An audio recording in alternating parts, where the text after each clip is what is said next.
અધ્યાય કલમ 17 થી 26 અને 33. પ્રભુ ભોજન. આ સૂચનાઓ આપતા હું એક વાતના વખાણ કરી શકતો નથી. તમારા સંમેલન લાભ કરતા નુકસાન વધારે કરે છે.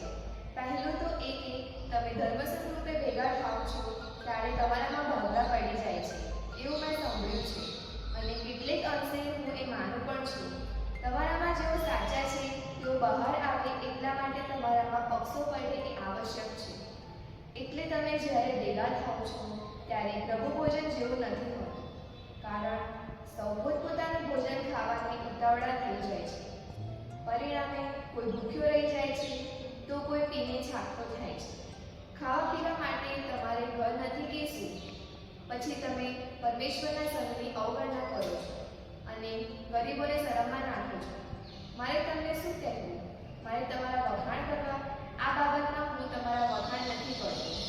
પ્રભુ તરફથી મને જે પરંપરા મળી હતી તે જ મેં તમને પહોંચાડી છે. પ્રભુ ઈસુને પકડાવી દેવામાં આવ્યા તે જ રાતે તેમણે રોટી લઈ સ્તુતિવચન ઉચ્ચારી તેના ટુકડા કર્યા અને કહ્યું, આ મારું શરીર છે, એ તમારે માટે અર્પણ થાય છે. મારા સ્મારક તરીકે એ કરજો. એ જ રીતે ભોજન પછી પ્યાલો લઈને તેમણે કહ્યું, આ પ્યાલો મારા લોહીથી કરાયેલો નવો કરાર છે.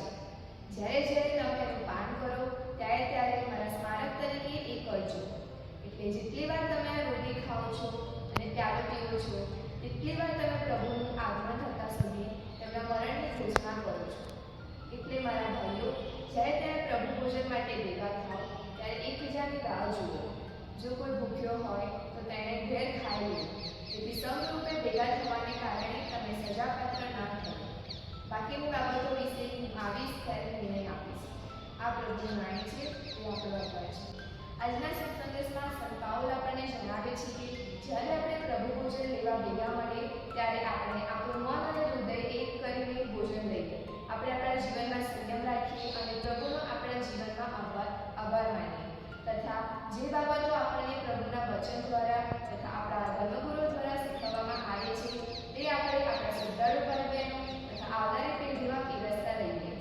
33મી કલમમાં સંત પાઉલ આપણને પ્રભુ ભોજનની ગંભીરતા વિશે જણાવે છે.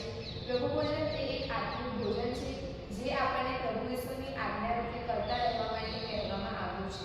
આપણે દરેક પ્રભુ ભોજન ગંભીરતાથી લઈએ, તેની પવિત્રતાને જાણીએ અને ઈશ્વરની વધુ નજીક જઈએ અને ઈશ્વર પાસે આપણા આત્મિક ઉદ્ધાર માટે પ્રાર્થના કરીએ.